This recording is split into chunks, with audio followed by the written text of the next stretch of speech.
Across the world, tens of millions of children are missing out on an education, but there is hope. Enrollment worldwide is increasing, and now there's a new tool that's bringing education straight into the hands of children. Our cameras take you to Ghana, where we explore how a simple technology is poised to revolutionize education.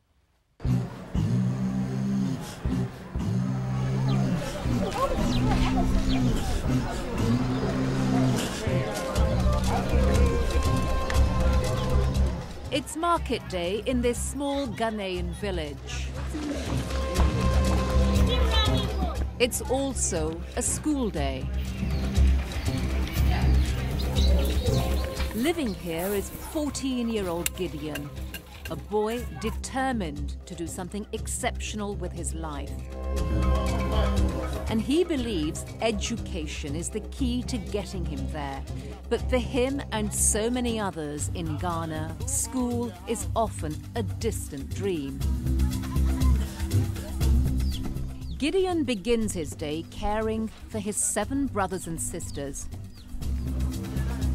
And then it's off to work at the market, helping his parents who themselves have 5 jobs just to get by.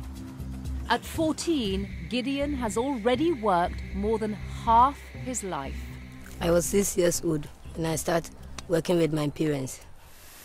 Gideon rises 3 hours before the sun, cooking kenkey, a dish made from corn his family grows. It's both their daily meal and livelihood, selling it at a local market. I work 7 hours in a day. Gideon spends much of his day at the family stand, often alone. He's just one of some 30 million children in sub-Saharan Africa who miss all or some school, according to United Nations estimates. This despite the fact that school enrollment rates have increased nearly 20% in the region in the past decade. As soon as Gideon finishes at the stand, he races to school hoping to catch whatever classes remain. But for him and many others, it's not just about having time to attend school, it's about having the resources. Education here often comes at a cost. Although the government funds most public schools and tries to provide enough supplies, many students must pay for their lunches, their uniforms, even their books. Provisions in the classroom are often scarce. If you don't have the book, join your friend who has one. Is that right? Yes, sir. Printing options are limited in the country. Shipping costs are extremely expensive. And many of Ghana's roads are so bad that trucks carrying the books frequently break down. 2 or 3 students often have to share one book. Most classrooms have only half the texts they need. There is a town library, but most days it's locked. The shelves are almost entirely bare, except for the occasional donated book, many of which are more than half a century old and often cover subjects irrelevant here, like the history of the United States, written in Spanish.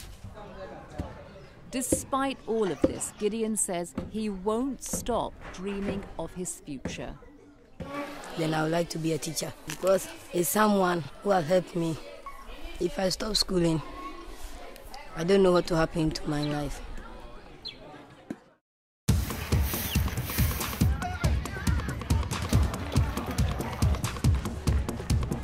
But the answer may have come in the most unlikely form. In 2010, something radical happened that may just change everything here.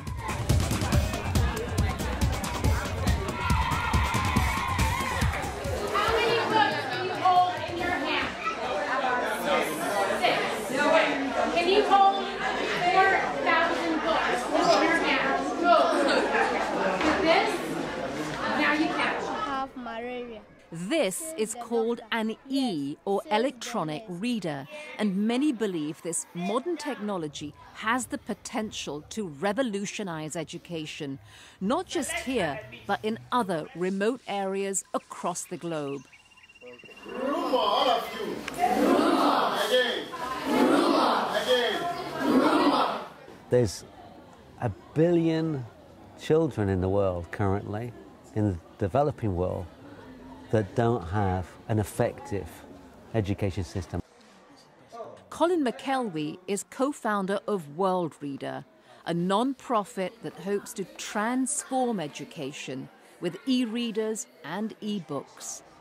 There is an enormous amount at stake here.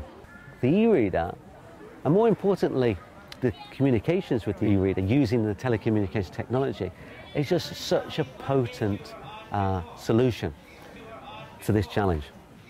Students now have the ability to hold the power of education in the palm of their hands.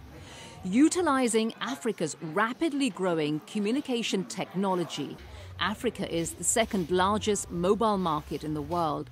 E-books can now be downloaded in just 60 seconds through extensive existing cell phone networks, eliminating the need for Wi-Fi or internet access. Needing little electricity, the e-readers are charged at school, each charge lasting some 10 days. Many book publishers are asked permission to distribute their e-books to students free of charge.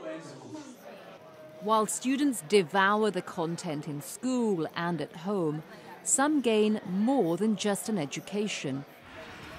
Many, like high school senior Rita, find inspiration. I would like to be a leader one day, and I'm going to help my people.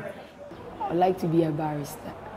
I think I have to read a lot to know about things and people, so that in future I will be able to judge people's cases in a good way, so that people won't suffer. Costing some $80 US, the e-reader comes with access to tens of thousands of digital books.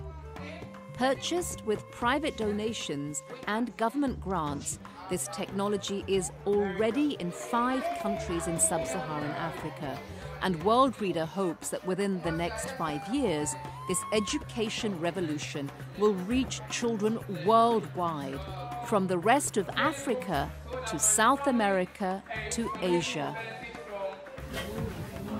Rita and Gideon both believe this technology has the potential to change their lives, ultimately helping them achieve their dreams that lie waiting to be discovered between the lines of a good book.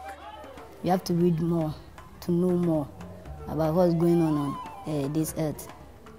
And while Gideon continues to sell kenkey at the stand, he realizes he's carrying his education with him and the chance to be transported into a world outside his own, a world of imagination.